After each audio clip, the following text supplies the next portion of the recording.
Hello everyone, welcome to the first lecture of Unit 5. In this lecture, we will be talking about literature review and in qualitative research, what are the main sources from where you write your literature review.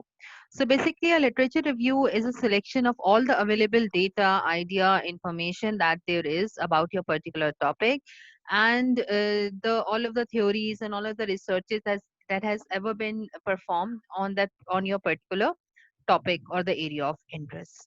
The length of literature review is different in different forums. For example, in a research proposal, your literature review might be of about 1500 2000 words. In a dissertation it would be really long.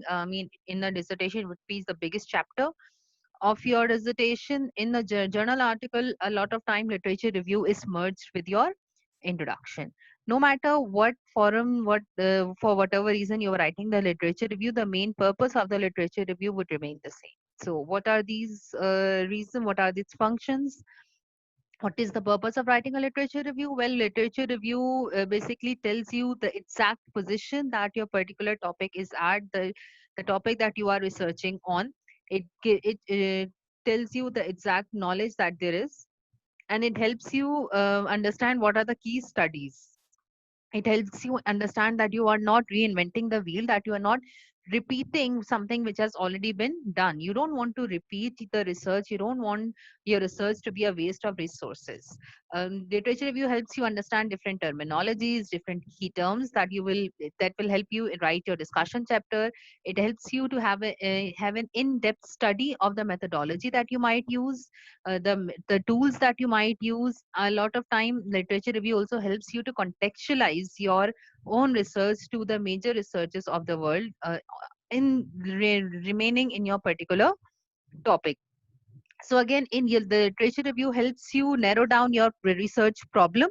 You have an area of interest, you read different papers and you understand the research gap, so it helps you develop your research problem. Then in the later stage it helps you understand what kind of a researches has been done, what is going on, what are the major theories. And in the last, it even helps you compare your results with the findings that there are to make your results more valid and reliable. It also helps you in understanding what kind of a methodology or tools that you might use. Some of the major resources of literature review from where you gather the data or the information are the books, journals, thesis, conference proceedings, unpublished manuscripts, different reports, newspapers, and also the internet. There are different steps in writing your literature review. If you don't know about the particular topic, it's so in the beginning you start reading about the area that you are interested in. For example, you are interested in marketing, so you start studying about marketing. You understand what marketing is, what are the different aspects of marketing, and then you understand, okay, I want to research on online marketing. So slowly and gradually you narrow down. So from the books, they lead you towards the different journals, they lead you towards different conference papers, then you go and you see the dissertations, and then you also search on the internet. But now you have a lot of material. Now when you are on the internet, you're going on the websites or the journals, you have a lot of ideas, you have a lot of information. So then you need to select them, you need to review them, and you need to see that which ones you are going to use in your research. So when you're writing your literature review, you need to know that what do all people already know about that particular topic, what are the concepts and theories, what kind of a methods or strategies are used, are there any controversies, are there any inconsistencies, the area that you will work on. So when you are selecting the literature review, you identify the keywords, you go to the online databases. You can go to different databases like Emerald, Elsevier, Taylor and Francis, Willie, JSTOR, Sage System. There are a lot of them. You can go and read different reports on the particular topic, the books that there are. You may download or photocopy the topics. You need to design a literature map as well, and then you draft the summaries of the relevant articles that you have found. So again, as I said, when you are reviewing the literature review, you skim the abstract, you read the title, and if you feel, and when you understand that this particular journal, this topic, particular chapter is important, you read the entire one as well. when you are using the resources, you need to make sure that at least 50% of the literature that you are studying is from the last 5 years. If it is older, that means that maybe this problem is now obsolete, it's not relevant anymore, or maybe you have missed something. So you need to make sure that the resources that you are using are within the last 5 years. Then you, whatever you read, you need to critically evaluate it, you need to find its strengths and weaknesses, you need to highlight it, and then you need to make a case that why your research is really important, what you already know about the background, what you are doing, and how what is the main gap that it is going to fulfill. So 90% of your literature review is paraphrased, and you can use 10% direct quotations. Paraphrased means when you study the different articles, you summarize them. Majority of the review is written in the parenthetical or the parenthetical style rather than the narrative style. You need to keep checking the new material. Literature review is one part of your thesis or your dissertation that you will keep writing till the end. It never stops till you submit your thesis or the dissertation, because you keep on updating yourself. So for example, if you look at this literature map, so first you had the main topic, then after reading the papers you realized that there were three main subtopics that derived from there, and then you found out the explanations, the past history, the relocations, the leadership. So the literature review basically guides you towards the different subtopics or the kind of a researches or the main findings that you may use in your own research as well, or that will help you understand your topic. So for each of them, you make sure that you are quoting the references as well, so that in your literature review you are not unintentionally plagiarizing the work. So you make sure that you are referencing everything in your literature review. So in your literature review, all of the studies that you find, you write the key summaries of them. In the summary, you mention the problem. You state the main purpose. You tell them were the participants. You tell them the key findings, and you point out any methodological flaws if there are. If it's a pure qualitative paper, then you mention the problem. You state the central theme. You state the major conclusions. You tell them what the problem is, what were the main themes, what were the main findings and the conclusion, and then you can mention if there are any flaws in the reasonings or the logic, and how you are going to, and you may also critically evaluate and see that how you will be able to overcome them in your own research. So once you have selected your literature, once you have reviewed your literature, so now you have different literatures. For example, you have like 20-25 papers that you feel is very important, and you would like to add them in your literature review. So here you would need to synthesize your literature review. By synthesizing means that you need to write it in one form rather than giving different paragraphs, like the first paragraph for the first paper, second for the second paper, then third. Instead of that, you're going to write everything in a merged form.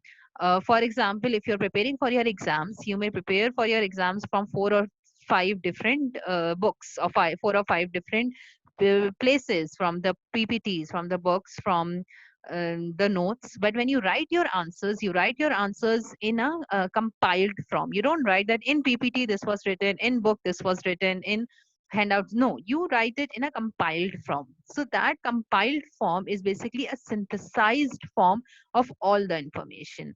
So exactly that is the same kind of synthesis that you will be doing in your literature review, that you will be reading all of the material from all of those places, and you will be combining them, you will be synthesizing them, but you will provide proper sources and author.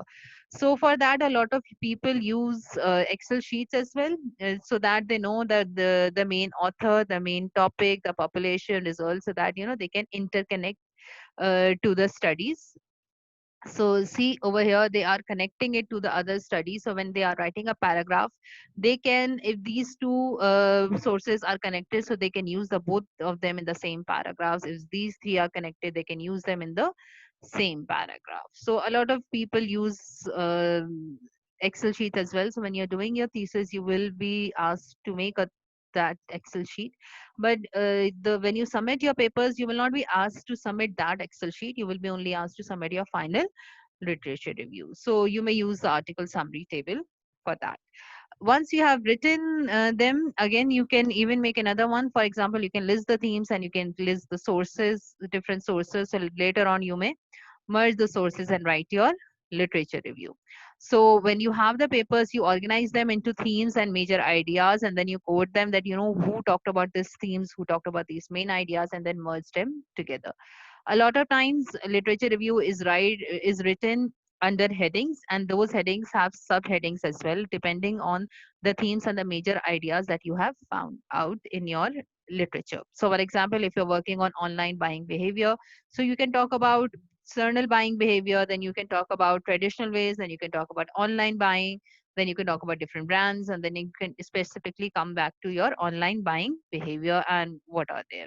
So again, if you see that this is an unsynthesized example, in this example, they say that that France studied undergraduate online students, and then they talk about the participants and then the result. Whereas then they talk about Paris, then the participants and then the findings, and then finally the Goldstein.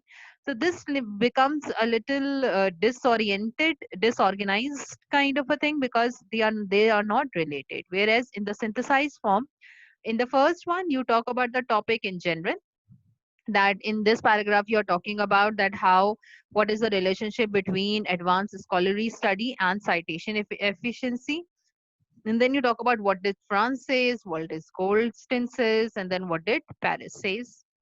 You compare them, and eventually in the final lines you give a bit of a conclusion, that after studying all of this, what did you understand, that what should be there. So this is one of the examples of the synthesized literature review. So when you are done with your synthesis, you need to check that have you introduced the paragraphs with a clear topic sentence? Have you discussed more than one sources in a paragraph? This is very important. Have you mentioned the relevant findings? Have you discussed the similarities and differences between the sources rather than just summarizing? Obviously, you need to compare them as well. You need to write them in your own words. You need to organize the paragraphs as well.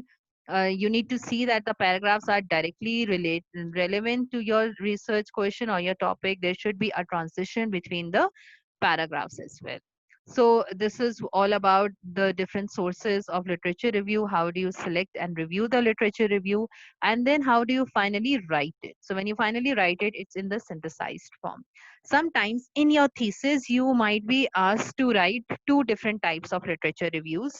In one of them, you might be asked to write the thematic one, like the one that we talked about right now, the synthesized one, in which we have different themes, and then you have different paragraphs. But then you might be also asked to write the empirical studies. In that you will be writing the summaries of different journals in a chronological order. So in Pakistan, often supervisors do ask the students to write the chronological literature review as well, in which you are writing all the summaries of each paper in one paragraph, and then you're writing like 20 paragraphs for 20 papers, and you're arranging them in a chronological order. But a good literature review is the synthesized ones, in which you are writing the themes, and you are dividing your literature in different paragraph, in different themes and sub themes, and sometimes you are asked to do both of them. I hope this clears your concept about literature review, and this will be the end of your unit 5.1, 5.2, and 5.3. Thank you.